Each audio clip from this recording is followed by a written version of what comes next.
I was 15 years old when I first learned about Trayvon Martin.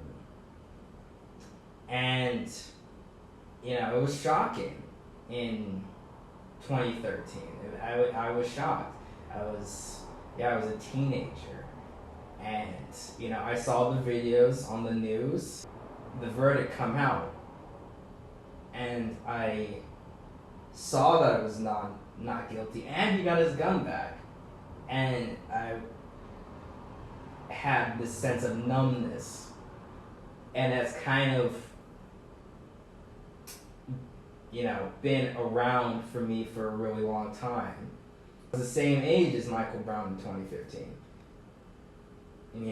Kind of compiled onto this feeling of numbness that I've felt for a really long time. Going forward beyond that, I went through college, saw more of these videos come out, and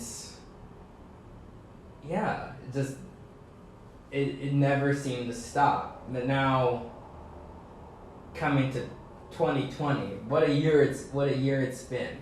Last year was my first year teaching, and I teach media to a bunch of kids who are reflections of me when I was 10 or 11. And as a person who makes videos and makes films or whatever, I realize important film when I see it. The Ahmaud Arbery video and the George Floyd video are the most important pieces of media to come out in the year 2020. It changed everything. I was in my mid-teens, right? Like, I grew up in an era being desensitized to violence from watching 9/11 over and over again, to watching the Iraq War, the Afghanistan War, the Rodney King beating multiple times, because they always show it. They show it in school.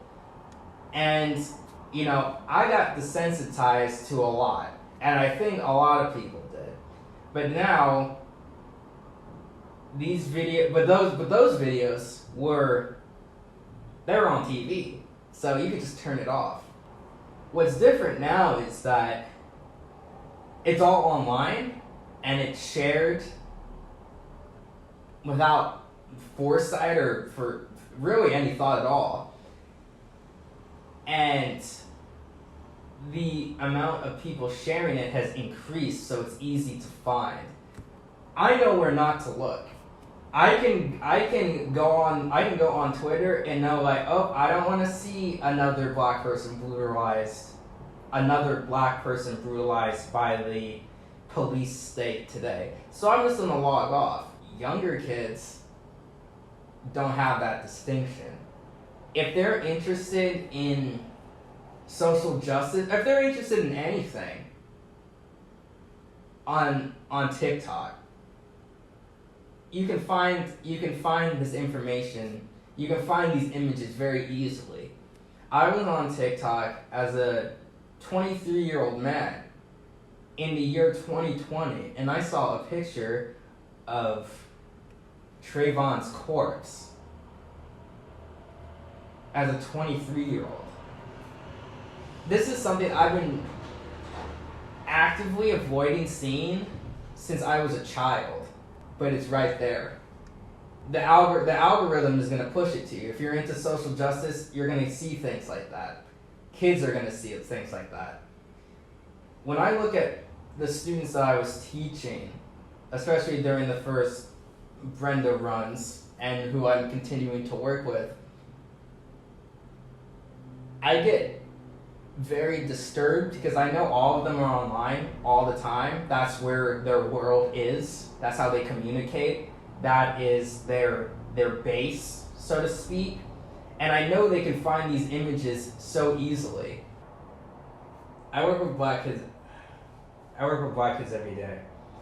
So I know that they have the ability to see these images either with their parents' permission or without. Because kids are just on the internet.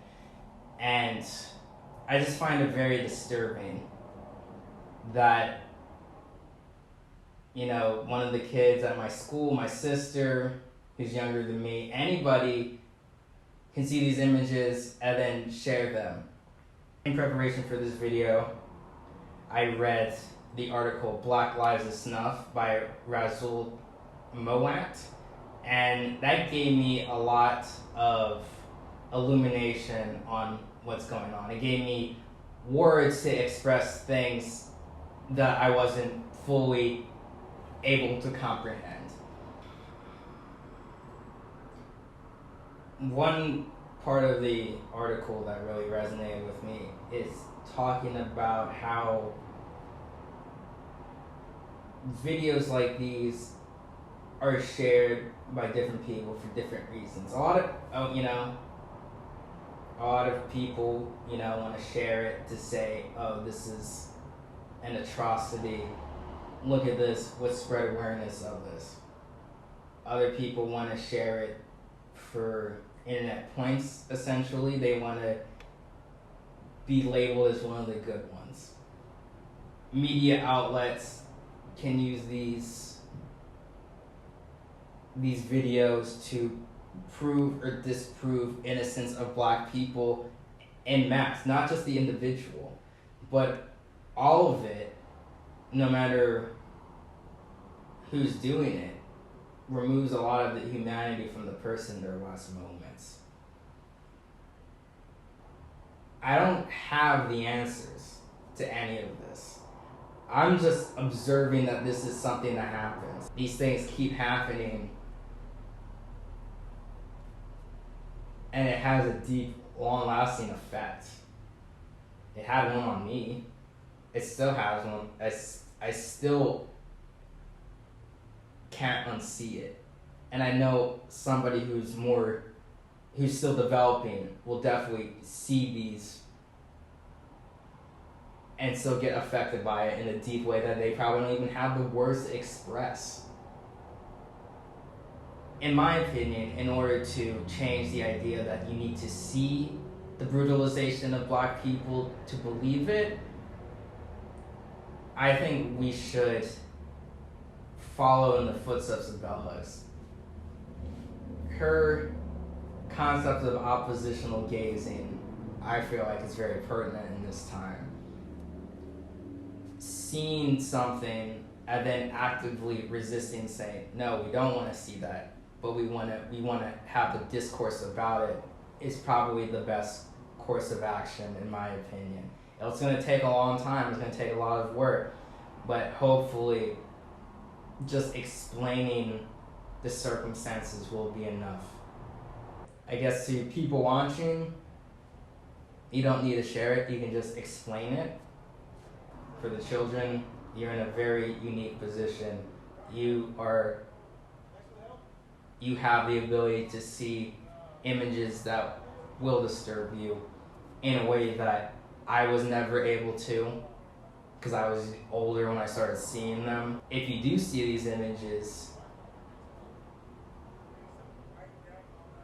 talk to somebody you trust about it. Tell a parent or adult have a discussion and how you feel about it. Obviously not good, but hopefully adults will help you get a toolkit to understand what you're seeing and how you can actively avoid seeing it again. Hopefully that works.